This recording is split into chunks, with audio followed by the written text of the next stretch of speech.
Zoom mo. And if I am Miss Ako Antenor mag-ano Cruz, mag-video. Miss Marie, Zoom mo kasi. So once again, last Ayan, tapos semester, zoom. National High School Ayun yung best friend, Class i-zoom of natin. 2009. Congratulations, happy graduation. Kasi. Ba't hindi kita yung mukha nila? After the guest speaker taking you should be making sounds. Ako dito. Just take your seat silently. Then after that, the presentation of candidates for graduates. Yes. So after the golden message by the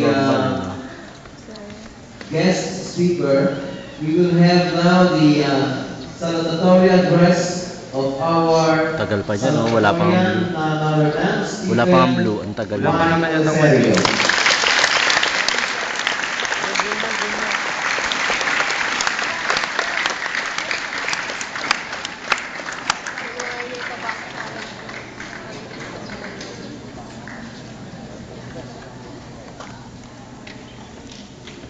My classmates, friends, parents, mentors, guests,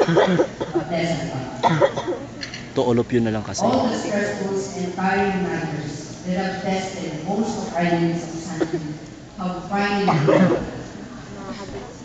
and be part of our precious high school lives. Today marks the end of our life.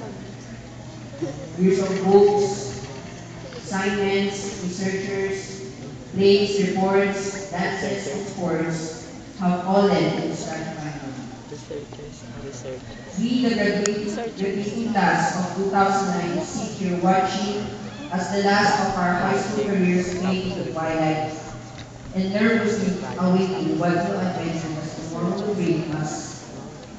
It is important that we share a moment to reflect and appreciate the enormity of our fine accomplishments. Graduation marks not only the passage from the halls of Las Marinas, North National High School, but it's also a declaration of our commitment and effort. I am very proud and honored to be here and delivering my speech in front of you. I stand before you as your class secretary. You may think that I have achieved a lot academically and earned some of honors, but that's not what high school is all about. For me, high school is the parents of tomorrow. Our own dedication to our success in high school, making us qualified to lead the future. Today, we rise above and shake those limits. Today's graduation is the culmination of our commitment from efforts on the first day of our kindergarten up to now as we await the satisfaction of our diplomas and our marks. While at times, we have been drawn into the negative aspects of school, we have chosen to pursue and to accomplish. With your pride, this is why I congratulate you.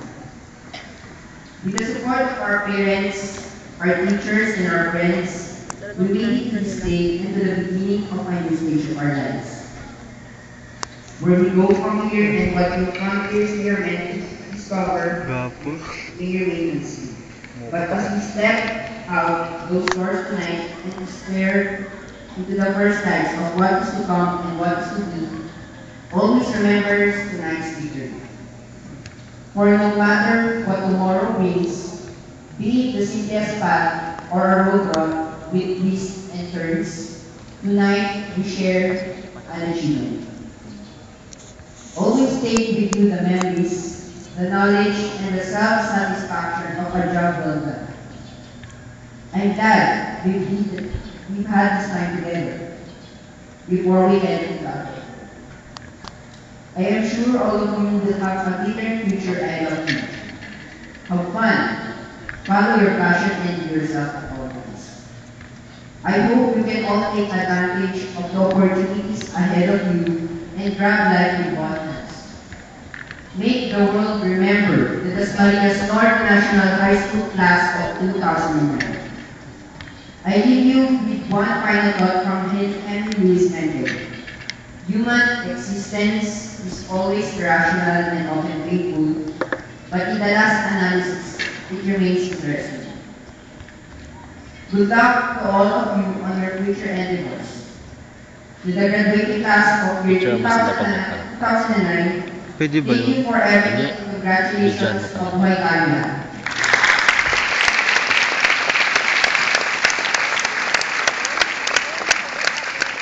We have a set speaker. Once again, congratulations. This time, it's time for us to listen to Maria Cristina V. Cuenca, our class valedictorian, for her valedictory speech.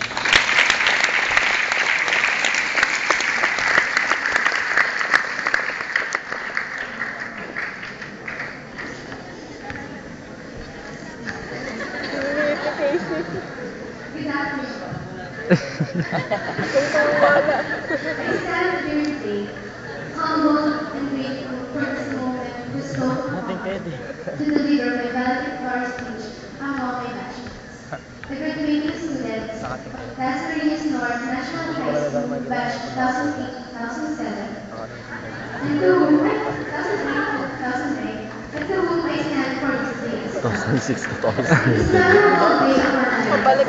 2006, 2007. And motivate everybody as we move forward into the next stage of our lives, along with the weapon and shield that our fortress have provided us all these years. The senior year has been full of surprises. Many events happened. We were granted the opportunity to hold and participate Mga 10 minutes in lang the nila JS kasi pag sa YouTube hindi for na almost pwede 5 years, minagpas ng 10 JS minutes. Promise was held. This year, as a gift from our beloved principal and our brilliant teachers to us, dear so-called Mabait students. Aside from these events, festivals, programs, concerts, and the like from the child, our group didn't miss the opportunity to participate in the event. Many experienced lessons along the road.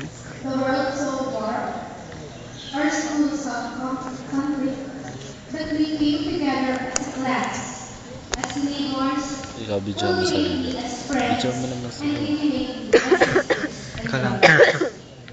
Our teachers taught us to be better people. Our school taught us to skill to learn, I-upload namin sa YouTube. abilities and creativity to make a difference. To work to meet the needs and assist in solving problems that face society. Focus naman sa Our mukha. nation is today and tomorrow.